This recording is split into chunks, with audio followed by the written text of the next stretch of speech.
जब हम अपने तालाब में कार्प मछलियों का सीड स्टॉक करते हैं, जिसके अंतर्गत ग्रास कार्प, सिल्वर कार्प, रोहू, कतला, मृगल, इंडियन मेजर कार्प में आता है, तो कौन से कार्प के साथ किस मछली का बच्चा स्टॉक करने से ग्रोथ में फास्ट ग्रोथ आपका आता है, कम समय में उत्पादन आप ले सकते हैं और मार्केट में उसका रेट भी आपको अच्छा खासा मिल जाता है।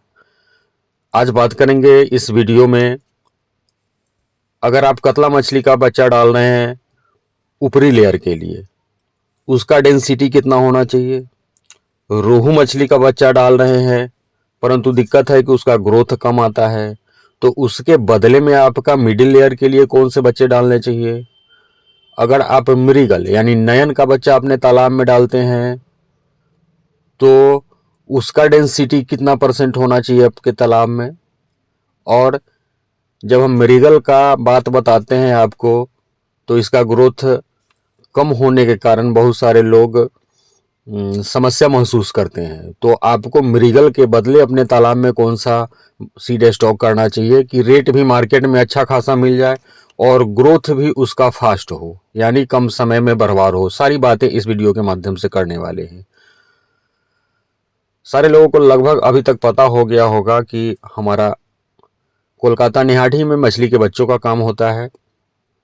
मेडिसिन का, चूंकि हम बिहार हाजीपुर के रहने वाले हैं, मेडिसिन का भी अपना काम है। और जो लोग पंगास मछली का पालन करते हैं, रूपचंदा का पालन करते हैं, तो बगैर दाना खिलाए हुए आईएमसी कार्प की तरह तो इसका पालन हो नहीं सकता है। तो अगर आप भी आईएमसी के साथ साथ रूपचंदा का भी पालन कर रहे हैं या पंगास का भी पालन कर रहे हैं, सिर्फ और सिर्फ पंगास का, तो पंगास के लिए बेहतर क्वालिटी का दाना लेने के लिए भी आप दिए हुए नंबर पर संपर्क कर सकते हैं। पंगास के 100 लाइन का बच्चा अवेलेबल है, इसके लिए संपर्क कर सकते हैं।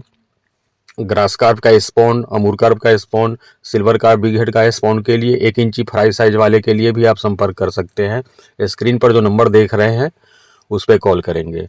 अब इसी सिलसिले में कल जिन लोगों को बच्चा प्राप्त हुआ है, ये अलीम खान जी, इटारसी जंक्शन इनका बच्चा भेजा गया है, एमपी के रहने वाले। हरेंद्र कुमार बिहार छपरा के रहने वाले, इनको सिंघी भेजा गया है, सिंघी का ऑर्डर था।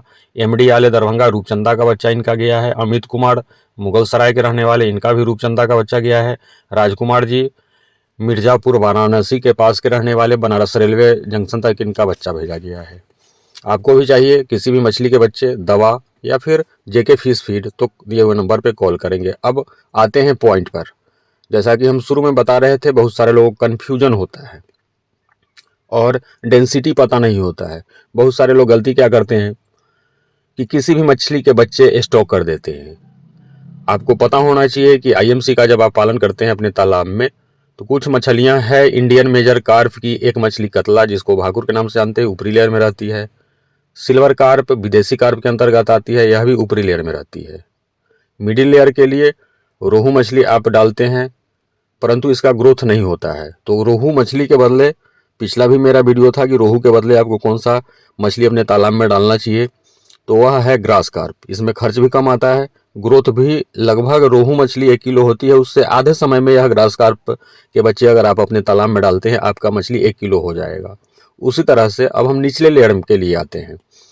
तो निचले लेयर में मृगल से अगर आप भी परेशान हैं, तो आप मृगल के बदले अमूर कॉमन कार्प के बच्चे डाल सकते हैं। ग्रोथ काफ़ी फास्ट है, रेट भी आपको बेहतर ही मिलता है मृगल से ज़्यादा। इस अमूर कॉमन कार्प का आप जब आप हार्वेस्टिंग करेंगे, मार्केट में मछली बेचेंगे या अपने तालाब पर बेचेंगे, तो इसका रेट आपको बेहतर मिलने वाला है। अब हम बात थोड़ी सी कर लेते हैं डेंसिटी के ऊपर। अगर आप 50 ग्राम साइज के बच्चे अपने 1 एकड़ वाले तालाब में डालते हैं, तो 5,000 के आसपास आपको बच्चा डालना चाहिए। 4500 हो जाए तो और फास्ट ग्रोथ आएगा मछलियों का।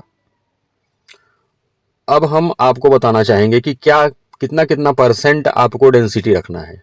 5,000 बच्चे डाल रहे हैं, तो ऊपरी लेयर की मछली अगर आप कतला का बीज स्टॉक करते हैं, तो आप 40% बच्चे कतला वाले डालेंगे। उसी तरह से अगर आप ग्रास कार्प का मिडिल लेयर के लिए बच्चा डालते हैं, तो वह 30% रहेगा। और निचली लेयर में अमूर कार्प डालते हैं, तो उसको भी आपको 30% डालना चाहिए। अब बहुत सारे लोग क्या गलती करते हैं कि ग्रास कार्प, चूंकि उनका ग्रोथ बेहतर आता है, सारे लोग जानते हैं, अब उसको 60-70% तक सिर्फ ग्रास कार्प का बच्चा डाल देते हैं। आपको यह हर समय याद रखना है कि मिडिल लेयर के लिए मात्र 30% ही बच्चे आपको डालने चाहिए, और ऊपरी लेयर के लिए अगर आप कतला डाल रहे हैं या आप विदेशी कार्प का सिल्वर के बच्चे डाल रहे हैं या फिर बिग हेड के बच्चे डाल रहे हैं तो 40% डालना है। उसी तरह से निचली लेयर के लिए भी मात्र 30% ही डालना है। यह डेंसिटी बना करके आप सही डेंसिटी में बच्चे को डालेंगे, और क्वालिटी बेहतर अगर आप बच्चे का डालते हैं तो ग्रोथ स्वाभाविक है कि आपको अच्छा मिलेगा, और उसके साथ साथ फीडिंग भी कराना होगा। अब ये आईएमसी मछलियों के लिए हम आपको ये नहीं बताएंगे कि आप हमारा जेके कंपनी का दाना ही खिलाइए या फिर दूसरे कंपनी का ही दाना खिलाइए। इन सारे मछलियों के लिए आईएमसी और कार्प जब आप अपने तालाब में डालते हैं तो इन तालाब में प्लैंकटन होना चाहिए। प्राकृतिक भोजन अपने तालाब में आप बना करके अगर रखते हैं तो आपके मछलियों का बगैर कमर्शियल फीड, कंपनी वाला दाना बिना दिए हुए आपके सारे मछलियों का बेहतर ग्रोथ आने वाला है। और अपने तालाब में प्लैंकटन कैसे बनाना है ये तो लगभग सारे लोगों को पता ही होगा, नहीं तो आप इंतजार करिएगा, अगले वीडियो में हम आपके तालाब में प्लैंकटन आप कैसे बनाएंगे उसके विषय में हम जानकारी देंगे। चैनल को आप सब्सक्राइब करके रखिएगा, सारा वीडियो जो भी हम भेजते हैं आपको मिलते जाएगा। जानकारी आपको अच्छी लगेगी तो चैनल को सब्सक्राइब करेंगे, वीडियो को लाइक भी करेंगे, और किसी भी तरह का इंक्वायरी के लिए नंबर जो देख रहे हैं उस पर कॉल करेंगे। अगर आपको बच्चे मंगाने हैं, दवा मंगाना है, फिर जेके फिश फीड मंगाना है, कॉल करिएगा। वीडियो पर यहाँ तक बने रहने के लिए बहुत बहुत धन्यवाद।